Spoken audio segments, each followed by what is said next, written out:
If I were blind, I would be really frustrated because you wouldn't be able to see things. Katie Hodnott has perfect vision, thanks to research by Doctors Brenda Galley and Helen Chan. For the past 20 years, they've worked together with the help of Canadian Cancer Society funding to improve the outlook for people with retinoblastoma.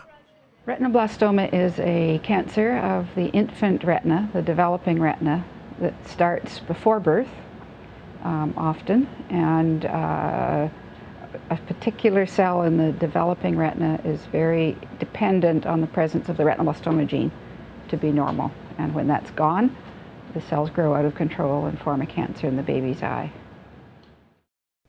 The Hodnott family of London, Ontario has a lot of experience with this type of cancer. Husband and father, Terry Hodnott, lost both eyes to retinoblastoma as a toddler in the 60s. Little was known about the disease at that time. Years later, after Terry married Patty, both of their children, Riley and Katie, inherited the defective retinoblastoma gene. Their experience demonstrates how far research has come.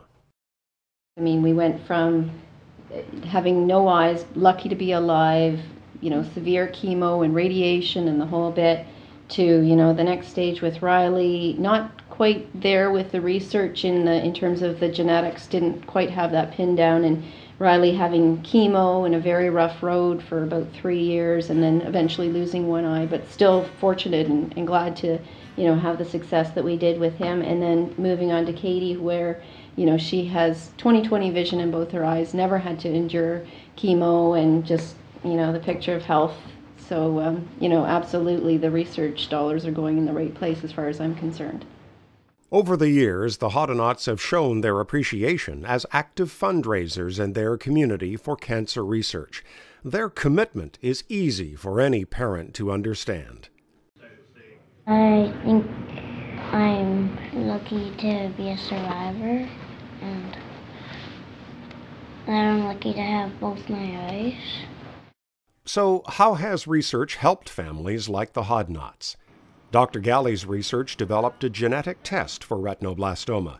It allows children to be diagnosed before birth, so treatment can be done as soon as possible.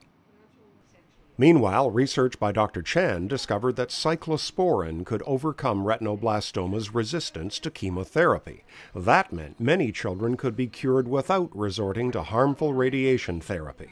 In Canada, survival from this cancer is 99%, but worldwide, survival from retinoblastoma is only 30%. So their research has global implications, and it's not limited to just retinoblastoma. It is a small disease, but it could actually be a prototype disease, that we could learn many lessons that would be applicable to cancer in general.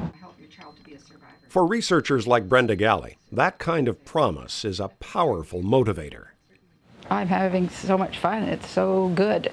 I work too hard, but I can't stop because it's absolutely amazing.